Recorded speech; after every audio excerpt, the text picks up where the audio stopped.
जब given equation एक reciprocal equation हो तो किस तरह से उसका सोल्यूशन फाइंड किया जाता है। देखें, जिस तरह से हम कैसे ये बात जानते हैं कि ये एक रेसिप्रोकल इक्वेशन है, इसके लिए हम जो तरीक़ेकार होता है वो ये होता है कि हम गिवन इक्वेशन में वेरिएबल को रिप्लेस कर देते हैं उसके मल्टीप्लिकेटिव इन्वर्स से, यानी x की जगह हम लिखेंगे 1/x, और जब हम इसे सिंप्लीफाई करेंगे तो हमें वही इक्वेशन दोबारा मिल जाएगी जो कि x वेरिएबल की शेप में थी। तो इस तरह से हम ये कहते हैं कि ये जो हमारी इक्वेशन है ये क्या है जी, रेसिप्रोकल इक्वेशन है। यहाँ पर मैंने बात चेक की है और मैंने देखा कि ये एक रेसिप्रोकल इक्वेशन। अब हम इसी से आगे कंटिन्यू करते हैं कि अब इसका सोल्यूशन कैसे या किस टेक्निक से फाइंड होगा। तो सबसे पहले हम जो हमारी इक्वेशन है उसकी बोथ साइड जो है उसको हम डिवाइड करेंगे x² से, और यहाँ पे x² से क्यों डिवाइड किया जा रहा है इसका रीज़न भी मैं आपको बताऊंगा जी।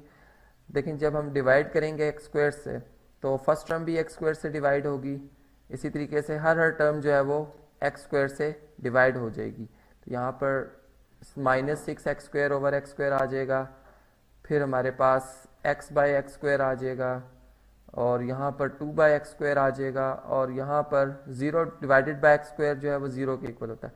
याद रहे कि x जो है वो 0 के इक्वल नहीं है, और फिर जारी बात है कि इसका स्क्वायर भी जो है वो 0 के इक्वल नहीं होगा, चूंकि ये रूल है कि इक्वेशन को हम किसी 0 नंबर से डिवाइड नहीं करते। यहाँ पर जब हम इसे सिंप्लीफाई करते हैं तो हमें बात पता चलती है कि यहाँ पर 2 × x² आ जाएगा, यानी लॉ ऑफ एक्सपोनेंट्स की बेस पर।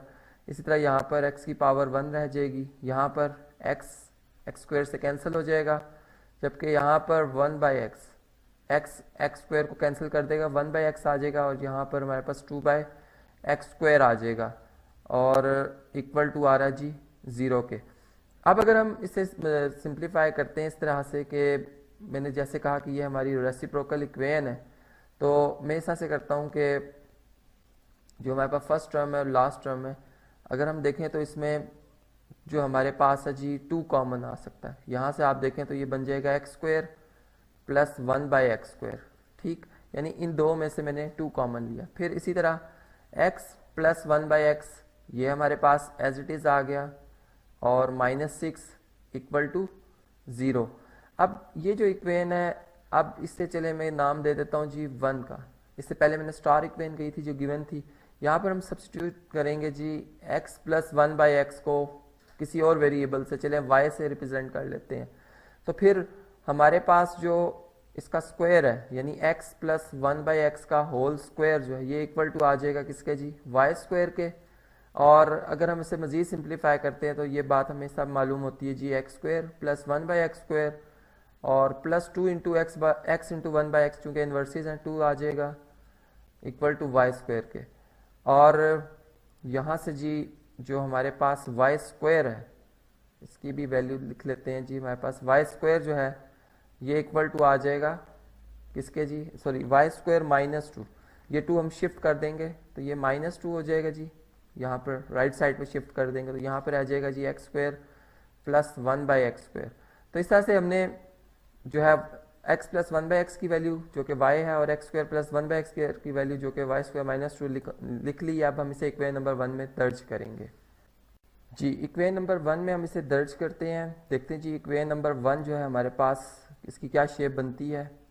तो हम इस तरह से कहेंगे जी इक्वेशन 1 बिकम्स 2 × x² + 1/x² की जगह हम लिखेंगे जी y² -2 प्लस यहाँ पे आ जाएगा y और -6 = 0। अब ये हमारे पास एक क्वाड्रेटिक इक्वेशन बन चुकी है, यानी ऐसी पॉलिनोमियल इक्वेशन जिसकी डिग्री 2 हो।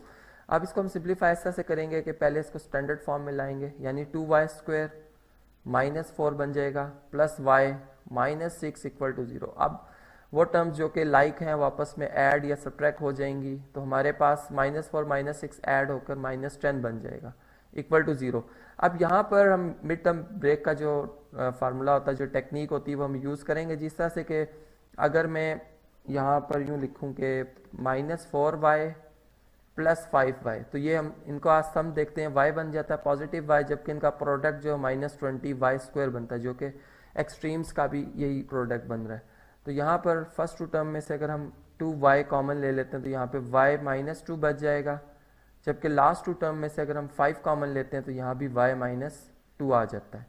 और इसी तरह से अब हम अगर y -2 कॉमन ले लें तो हमारे पास जी फर्स्ट टर्म में यहाँ पर 2y मल्टीपल के तौर पर और सेकंड टर्म में 5 मल्टीपल के तौर पर रह जाएगा।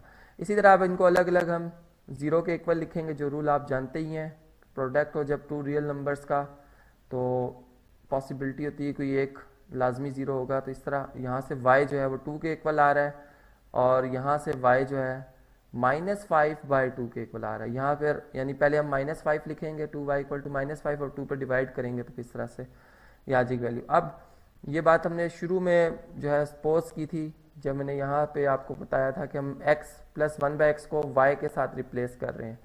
तो ये जो है चलें इस कंडीशन को मैं दोबारा कॉपी एंड पेस्ट करता हूँ ताकि हम इसी की मदद से आगे चल सकें।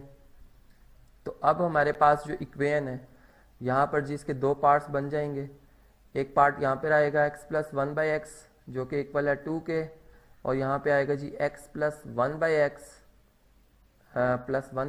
जो कि इक्वल आ जाएगा -5/2 के। अब इधर से अगर हम एलसीएम लेते हैं तो ये x आ जाता है, ये आ जाएगा जी x² + 1, और यहाँ पे अगर आप देखें तो ये x आता है, ये बन जाएगा x² + 1 इक्वल टू -5/2।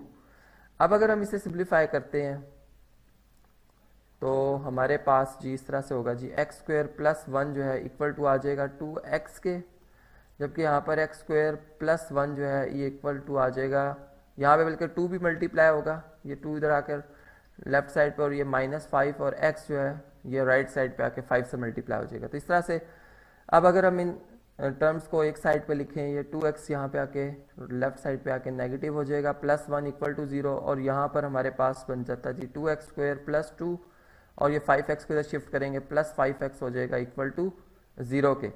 चलिए जी अब ये फार्मूला अगर आप देखें तो ये लिखा हुआ जी a² + b² - 2ab, यानी ये है x - 1 के होल स्क्वायर का formula, a - b whole square का फार्मूला। अब यहाँ पे अगर हम स्क्वायर रूट लें बोथ साइड पे तो x - 1 इक्वल टू 0 आ जाएगा और x की वैल्यू यहाँ पर आ जाएगी 1 इस तरह से। और चलें इस अगर सेकंड इक्वेशन को भी अगर हम सिंप्लीफाई करते हैं तो यहाँ पर मिड टर्म ब्रेक करेंगे जी, पहले इसको अरेंज करके लिखते हैं, 5x + 2 आएगा इक्वल टू 0, और अब अगर हम यहाँ पर देखें तो ये 4x + x आ जाता है +2 equal to 0। First two term में से अगर हम 2x कॉमन लेते हैं तो यहाँ पे बन जाता है जी x + 2, और लास्ट टू टर्म में से 1 कॉमन लेंगे तो x + 2 इक्वल टू 0। और चलें जी इसको मज़ीद सिंप्लीफाई करते हैं। अब यहाँ से x + 2 कॉमन लेंगे, यहाँ पे आ जाएगा 2x + 1 इक्वल टू 0 के, x + 2 इक्वल टू 0 और 2x + 1 इक्वल टू 0, ठीक। और यहाँ से x की वैल्यू आ जाएगी -2, चलें जी ये इसको सर्कल कर देते हैं, और इसी तरह यहाँ पर x की वैल्यू आ जाएगी -1/2।